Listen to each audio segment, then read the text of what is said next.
Гласител.com.мк. Дознај повеќе. Полио Плюс бара пристапност до гласачките места на лицата со хендикеп и да се изедначи нивото на неделното и саботното гласање кога своето избирачко право го користат болните и немоќни лица. Со овие проблеми ја запознале Државната изборна комисија, а денеска истите ги кажа и на председателскиот кандидат на ВМРО ДПМН Ѓорги Иванов. Од Полио Плюс велат дека проблемите со кои се соочуваат ќе ги соопштат и на останатите кандидати за шеф на државата. Има тука две нешта, значи самото одење на избори, непристапност на избирачките места и она гласање во сабота, кое што го забораваме, кое што е за болни и немоćни.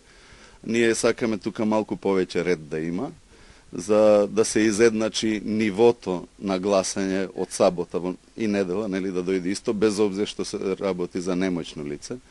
Тој дел го разговаравме и мислам дека ќе наидеме на разбирање и кај со Државната изборна комисија, бидејќи тие се, нели, задолжени за тоа. Иванов попладново го посети и Сојузот на слепи лица.